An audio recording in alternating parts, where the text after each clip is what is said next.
Okay, guys, hello and welcome back to Bright Founders Talk from Temi, an international software development company that designs, builds, and delivers software for sustainable businesses and promising startups. I've got a bit of a makeshift background today, guys. I'm on the road, so a little bit of a different background than usually. As you can see, we've got our next guest, Rob Schmidt, now advisor, but CEO and co-founder of Token. So, Rob, hello. Firstly, good to have you on. Tell me, what is your role right now? Because obviously I saw you a CEO and co-founder at the beginning. You've moved into more of an advisory role now at Toucan. Yeah, so in the past, been like quite focused on building sustainability startups, and over the last 7 years was building in two spaces. So one was in agri-tech and one was in tokenization of carbon credits.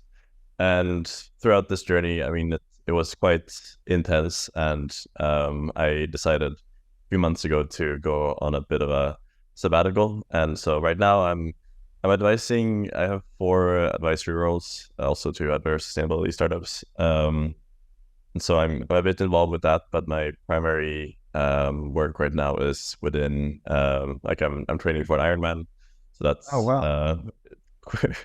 that takes most of my day because it's like 20 plus hours of training per week. And Yeah. then Wow. I'm considering starting like a sustainable sports nutrition brand because I'm been pretty deep into the sports rabbit hole the last few months. So that's currently my occupation. I would say is like it's slightly working on like advising for startups, but mostly working on it myself and taking a little bit of a break after a pretty intense 7 years. But I'm really looking forward to getting back to building again.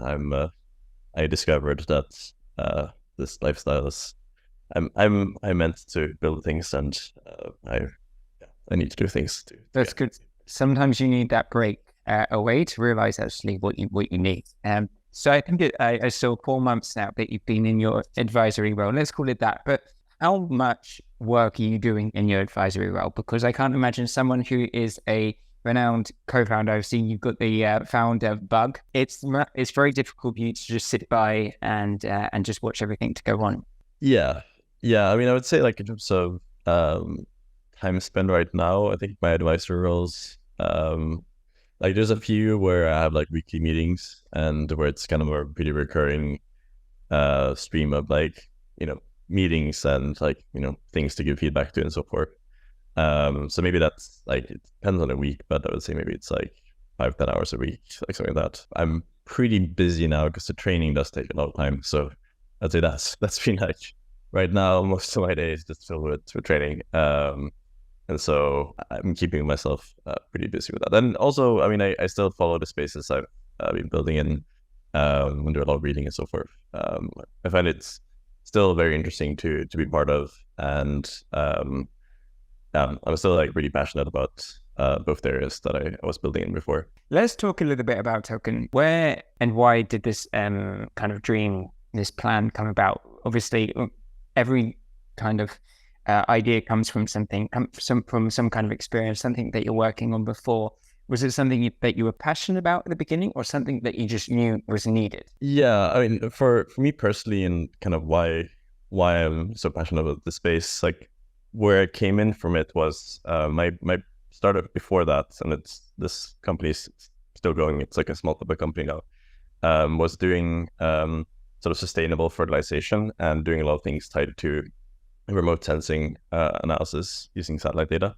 And that project started working more and more with carbon farming. So there's like a field of sort of like regenerative agriculture where you can have different farming practices where you can actually sequester carbon in the soil and then you can get carbon credits for that.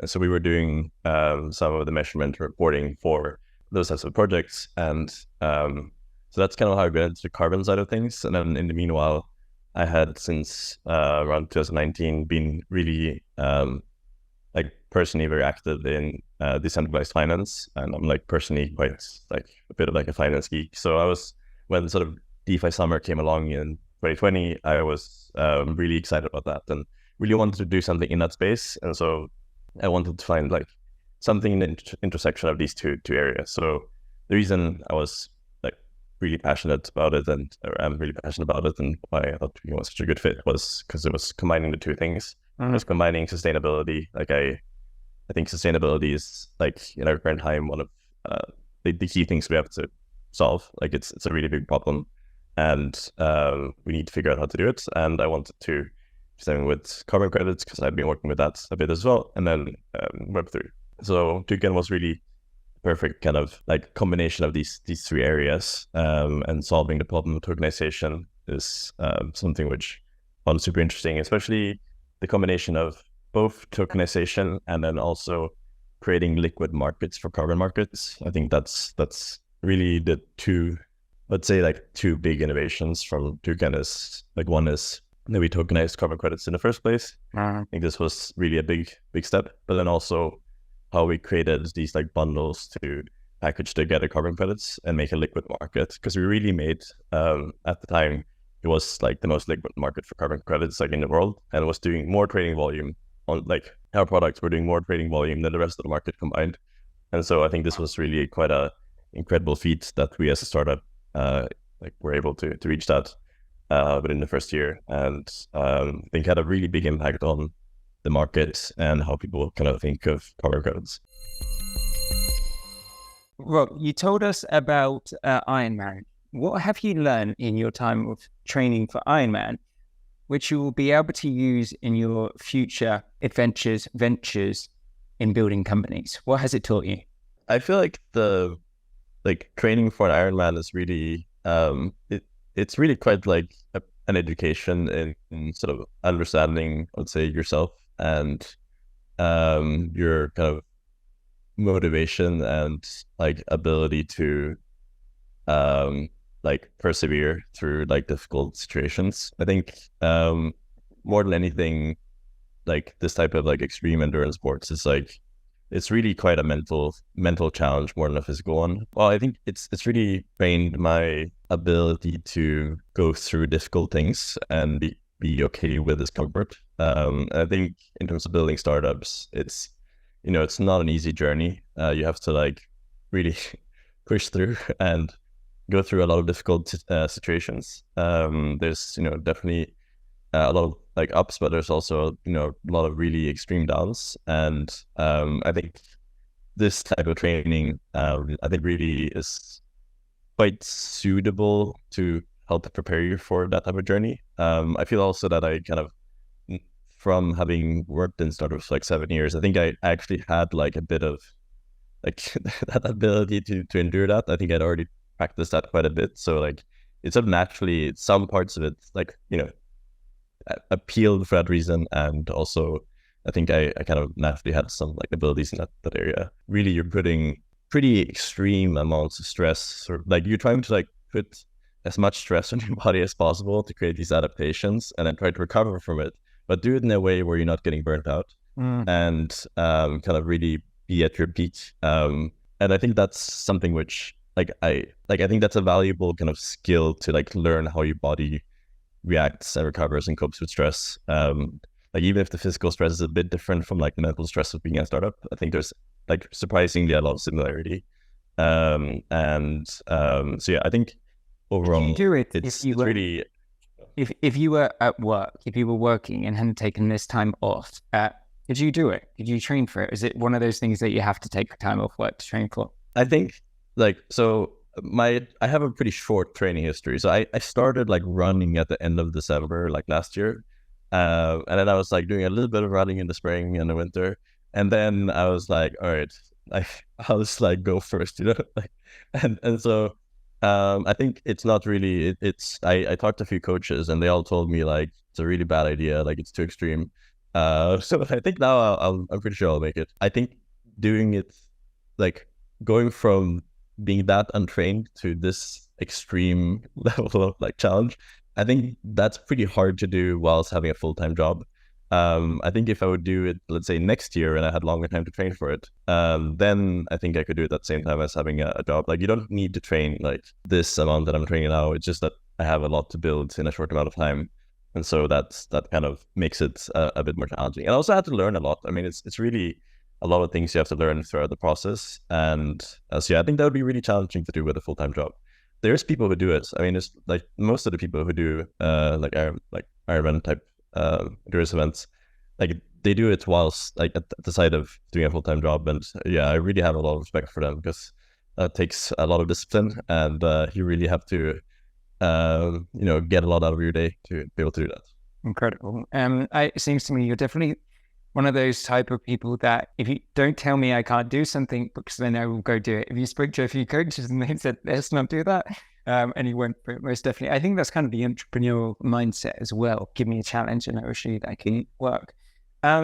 With that in mind, obviously you were saying that when you were 19, I think you said you really got that kind of finance bug is something that you were really interested in at the beginning.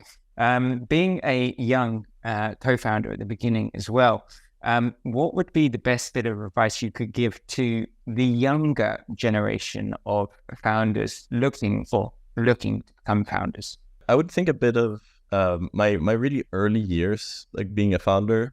Like I started my first company when I was 18, and like to be honest, like the first like few years, I mean we definitely did stuff. It's not that we didn't, like we got a lot of things done and so forth, but like I did so many mistakes. But it's really, I would say the lesson of that journey and the lesson of doing all those mistakes is hugely valuable. And I think actually starting something, and even if you like, even if it doesn't work out, like I would think of it more as like in the arc of your career and the arc of like, a longer like time progression. If your pace of learning is really high, and I think your pace of learning will be probably perhaps at its highest if you're like trying to found a startup, then, over time, as those learnings accumulate, you'll then become like really quite effective at doing things and have like a lot of capability. So I think if you're a young founder, like, obviously it's going to be like scary and really hard to do a startup, and you're probably going to like do a bunch of mistakes, and that's fine. Like, I think it's just embracing that, and that is like how you learn and how you get better. And like, the more mistakes you go through, like, the more like scars you have, like, the better you'll be then at continuing to do it. And then like it's really not impossible. I think like once you really get into it, it's doable. And I think also if you like surround yourself with other people who like have done it before and so forth, and you're in an environment where people can help you out and help you like when you're doing these mistakes, like help you clean it up and so forth, I think it's manageable. But it's not easy. Like it's not like a path that, it's not everyone. It's not like chill path, right? It's hard, but I think if you like hard things and you like those types of challenges, then it's, for me personally, I think it's like the perfect environment for me. Like I really love startups, and I have a hard time seeing myself like being in like a corporate job or something like that.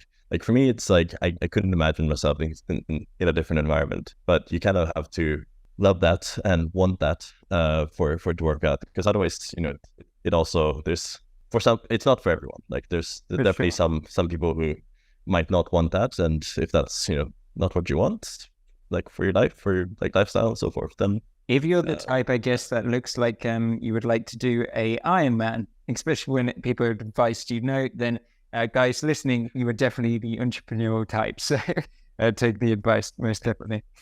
Cool. Well, thank you very much for your time today. I hope and wish all the success for Tuken, and also for your Ironman challenge. And let us know how it goes. It would be really interesting to find out. All right. Thank you very much.